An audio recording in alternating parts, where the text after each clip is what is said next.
Olá, eu sou Alexandre Lor e esse é o podcast Bíblia Negra, Filosofia e Saúde Mental.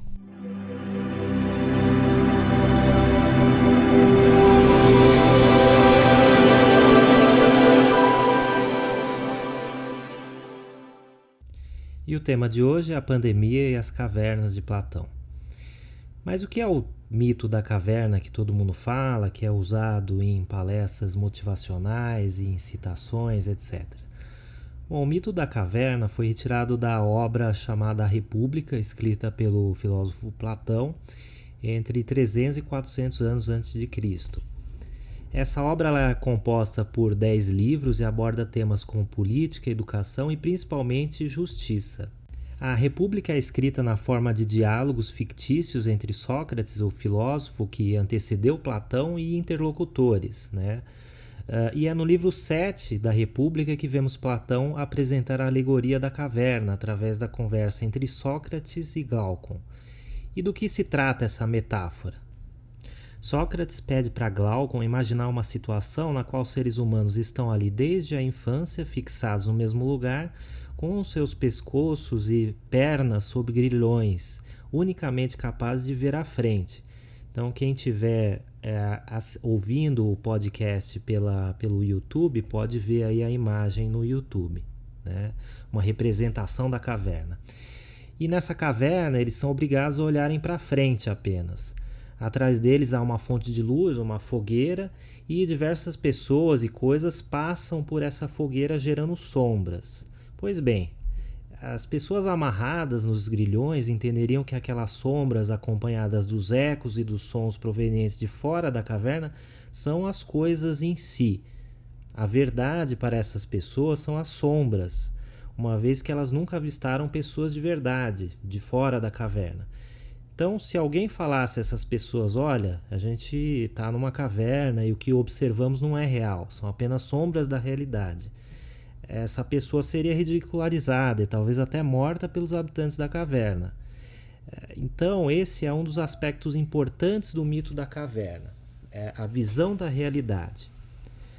O segundo aspecto importante que o mito da caverna nos traz é o costume.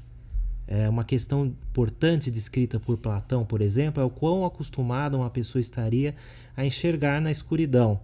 Então, se ela tivesse sempre, desde a infância, nascido nessa caverna, tivesse ficado dentro dessa caverna, ela estaria já acostumada a enxergar na escuridão.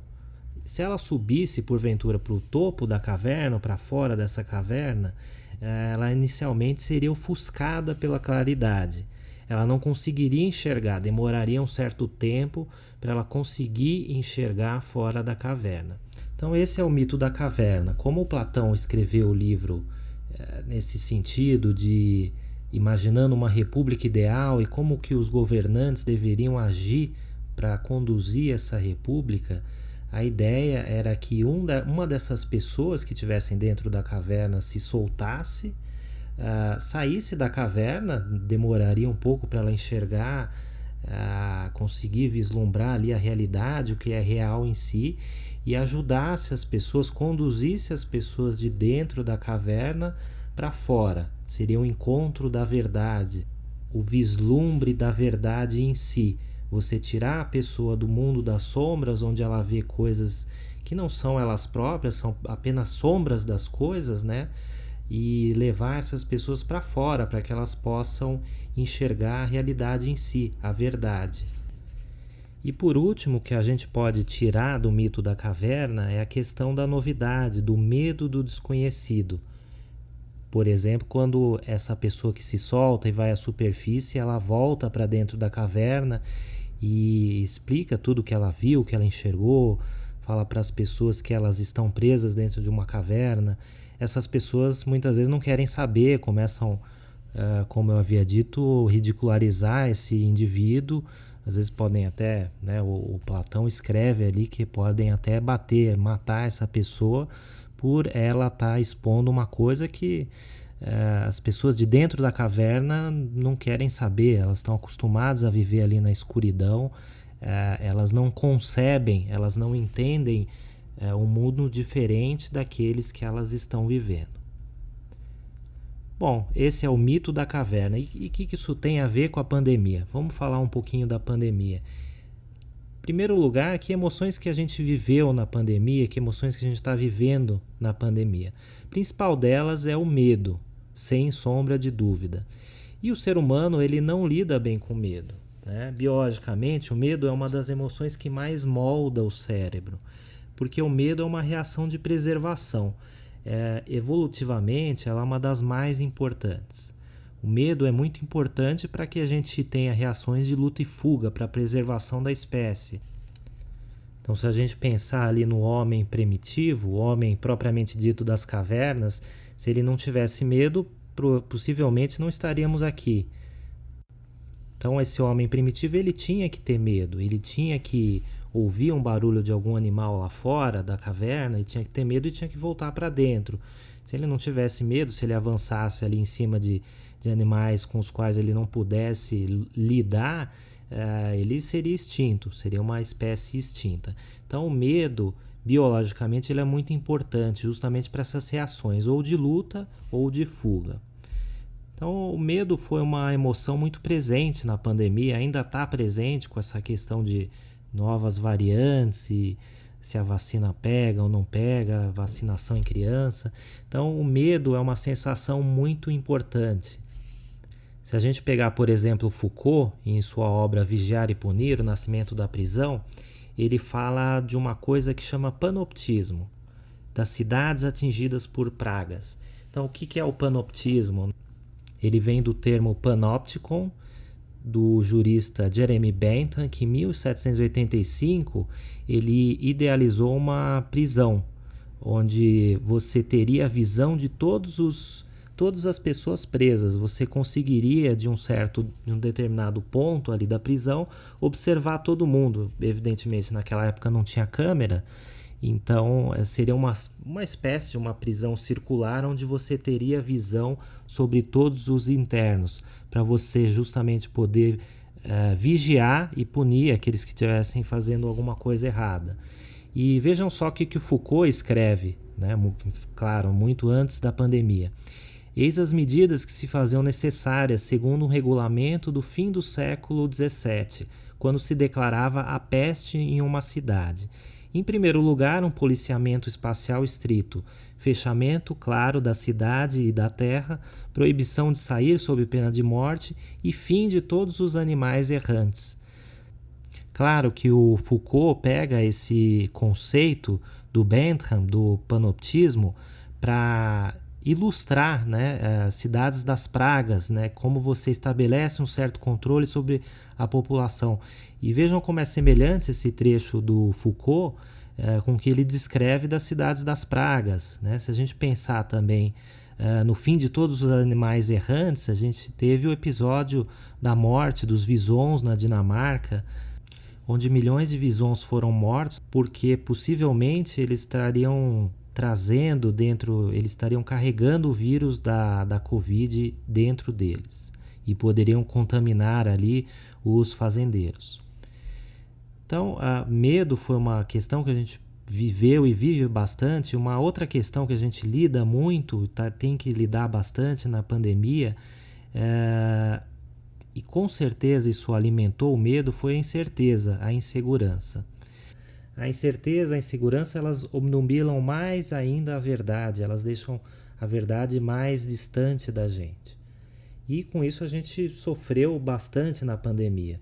A novidade do vírus, como que se transmite o vírus, quanto tempo o vírus dura em superfícies, qual o tempo ideal de quarentena, quando vem a vacina, quanto tempo duram os anticorpos, quem pegou o vírus tem que se vacinar, quantas doses de vacina, as vacinas podem ser prejudiciais, devemos vacinar as nossas crianças, qual é a verdade? Como é tudo novo, foi uma situação muito nova, a gente nunca viveu isso na história da humanidade, as dúvidas são frequentes, tivemos uma onda de fake news, claro, infelizmente pessoas se aproveitaram dessa incerteza, dessa novidade do vírus para propagar notícias falsas, e isso já acabou gerando muita incerteza, muita insegurança. Qual que é a verdade?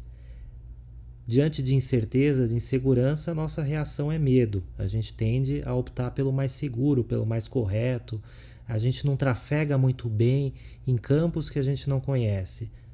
Isso gera muito medo mesmo. E outra questão que a gente viveu e está vivendo ainda, né, é o luto pelas perdas. Perdas de pessoas famosas, perdas de amigos, de parentes, em um sentido mais amplo, perda de liberdades, perda de empregos, perda do lugar que eu gostava de ir, que fechou, perda do meu negócio que eu tive que fechar, perda do meu emprego, perda de relacionamentos. Segundo o Instituto Brasileiro de Direito da Família, os divórcios cresceram 24% em 2021. Tem outros dados de Associação de Bares e Restaurantes que mais da metade desses tipos de estabelecimentos fechou a porta definitivamente em São Paulo, no estado de São Paulo. Então a gente teve que lidar com muitas perdas e está tendo que lidar ainda com muitas perdas. Bom, então a pandemia acabou nos gerando muito medo, incerteza, insegurança e o luto pelas perdas. E quais que são as reações biológicas e cognitivas a isso tudo? O isolamento foi uma das coisas que mais prejudicou o nosso cérebro durante a pandemia. O que aconteceu no isolamento? A gente foi levado a uma estase cognitiva. Então, por exemplo, sempre dentro de casa, o que acontecia? A gente tinha sempre o mesmo estímulo visual, sempre o mesmo estímulo auditivo. A gente tinha que olhar sempre para o mesmo cenário, ouvir os mesmos sons. Isso faz muita diferença para a cabeça da gente, para o cérebro. Então, o cérebro é um órgão que ele é ávido por novidade. Então, se a gente fica muito em casa, a gente restringe esse campo vivencial, a gente começa a ter as novidades, elas vêm só pelo celular, pelo computador. A gente tem pequenas janelas dentro do nosso ambiente por onde vem a novidade. Mesmo hoje, a gente ainda vê esse efeito do home office, de pessoas muito cansadas, muito estressadas. Por quê? Porque elas têm essa estase cognitiva. Elas acabam tendo essas pequenas janelas que eu falei, por onde vem a novidade, por onde vem o diferente, e só. De resto, ela está sempre ali com os mesmos estímulos. Então, o isolamento foi uma questão muito importante na pandemia e que acabou afetando o nosso cérebro. Outra questão importante decorrente do isolamento foi a queda de atividade física. Então, devido às restrições de circulação, né, as pessoas tinham que ficar em casa, não podiam ir para a academia, não podiam ir para o trabalho, né, pegar o ônibus, dirigir o carro. Isso fez muita diferença, porque no dia a dia a gente acaba, quer queira, quer não, caminhando um pouco, vendo as coisas novas, como eu falei anteriormente, vendo o ambiente, escutando coisas diferentes, mas também fazendo exercício, andando, caminhando, dirigindo, pegando o ônibus, pegando o metrô. E isso acabou, né? Isso, naquele período grave de restrição, aquilo foi abolido. Mesmo hoje, como muitas das atividades ficaram em home office, a queda de atividade física é evidente. Muitas pessoas, boa parte das pessoas, não voltou ao nível de atividade física que tinha antes. A gente teve na população uma grande ganho de peso médio, né? As pessoas acabaram ganhando peso durante a pandemia. Isso reflete também na questão de saúde mental. Então a gente tem duas coisas aí importantes, né? O isolamento, essa estase cognitiva que atrapalha muito o cérebro, a queda de atividade física, em alguns casos o ganho de peso, que são fatores muito ruins para o cérebro, né? Eles são fatores que são pró-inflamatórios, que a gente fala, né? São fatores que geram inflamação, isso faz mal para o cérebro. E por último, a gente teve reações de luta e fuga, muito, como eu falei, gerado pelo medo. Então a gente teve muitas brigas, muitas separações, como eu mencionei anteriormente, pessoas muito estressadas, quebrando relacionamentos, brigando com todo mundo, muito nervosas, né? Seja pela perda do emprego, pela situação econômica, pelos próprios relacionamentos que ficaram muito, muito agredidos nesse período de pandemia. E agora na volta, o que a gente está observando? Uma questão que a gente fala que é a lassidão, que é aquela perda de vontade, aquela perda do colorido da vida, a pessoa não sente mais aquelas alegrias, aquelas emoções de fazer o que ela anteriormente fazia, né? Então a pessoa até vai, volta para o emprego, volta a assistir as coisas que assistia, volta a fazer um pouquinho de academia, mas não é como antes, parece que está tudo meio cinza, tudo meio um pouco blasé, é o que a gente fala da lassidão, né? E por que a lassidão? Pela parada brusca, a gente não consegue retomar o ritmo de antigamente. Então, se antes a gente estava em um ritmo frenético, com essa parada que a gente foi obrigado a fazer, a gente muitas vezes não está conseguindo retomar o ritmo de antes da pandemia. Enfim, e onde que está a caverna do Platão, ou as cavernas de Platão, né? Talvez o pensamento mais óbvio seja o de que a pandemia nos fez entrar para a caverna, como se a caverna fosse a nossa casa e a pandemia fez a gente ficar encolhidinho ali dentro.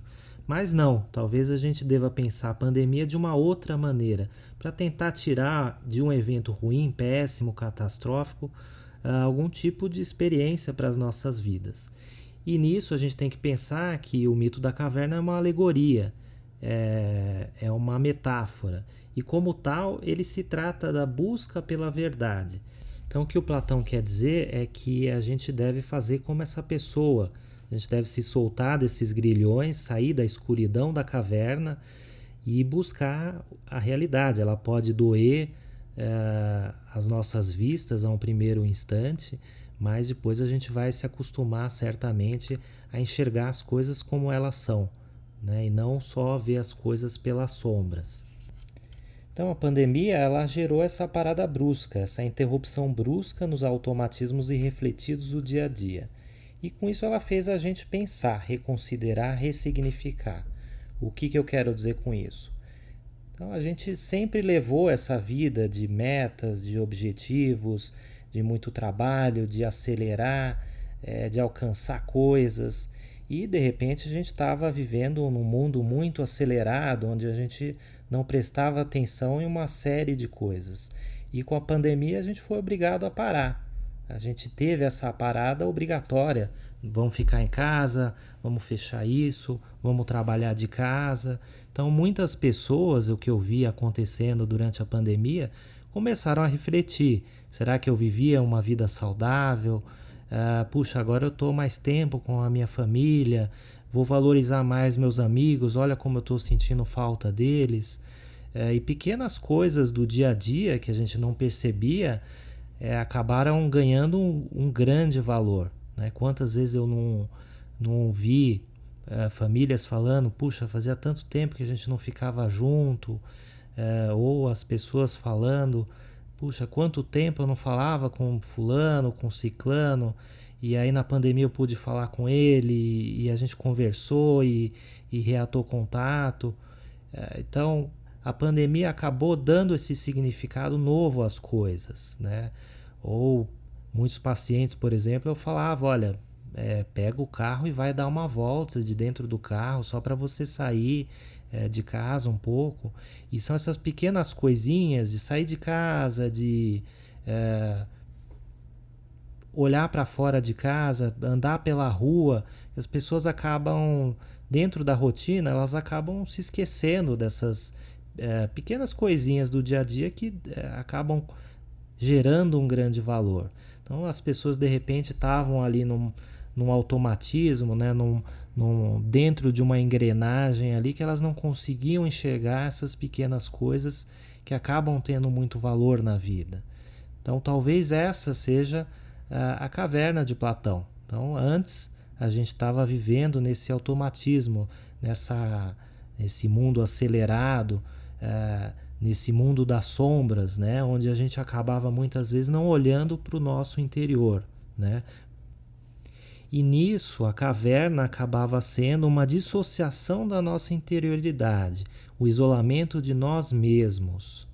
por quê? Porque muitas vezes a gente fazia as coisas no automático, sem pensar, porque tem que fazer. E acho que essa parada brusca fez muita gente refletir, a gente pensar no que realmente é necessário, no que realmente tem valor. Então, essa série de coisas que aconteceram na pandemia, eu tenho visto muito as pessoas refletirem, readequarem, ressignificarem algumas coisas da vida, o que eu acho muito bom, muito saudável. Refletir sobre seus objetivos, traçar planos de curto prazo, cuidar do corpo, cuidar da cabeça e cuidar de nós mesmos. Então, em suma, a gente pode pensar de dois jeitos nessas cavernas do Platão. A gente pode pensar no primeiro jeito, um jeito mais não metafórico, que a pandemia fez a gente entrar dentro da nossa caverna e ficar em casa, isolado, e muitas vezes a gente está tendo ainda dificuldade de fazer isso, mas não é esse o jeito que Platão quer que a gente entenda. Ele quer que a gente entenda a caverna como uma busca pela verdade. E aí a gente pode entender justamente o contrário, né? Como essa parada brusca, como sendo um gerador de verdades, de experiências. Um momento onde a gente foi obrigado a parar tudo o que a gente estava fazendo, a refletir sobre o que a gente estava fazendo e a ver o que realmente tem valor para a gente. Então, diante de tanta gente morrendo, diante de tanto medo, diante de tanta perda, o que realmente vale para a gente? O que a gente deve dar valor? O que eu estava fazendo exageradamente? O que eu estava deixando de fazer? Então, essa é realmente a caverna de Platão que a gente deve levar dessa pandemia. Então, a saída da caverna como essa busca pela realidade, pela verdade, pela coisa em si. Então, esse é o primeiro sentido da caverna. A segunda questão da caverna era do costume, né? Como a gente está acostumado e como quando a gente sai da caverna, a gente se ofusca com a verdade, com as coisas reais. Um pouco isso, a gente querendo sair, voltar ao normal, a encarar esse novo normal, esse normal com um novo sentido. Isso ofusca, isso demora, isso dói os nossos olhos um pouco, né? E daí essa lassidão. Também pelo medo do novo, o medo do desconhecido. Será que essa nova realidade, com esses novos significados, será que isso vai ser bom para mim? A gente tem medo das coisas novas, a gente tem medo desses novos significados, dessa nova realidade que se impôs a nós.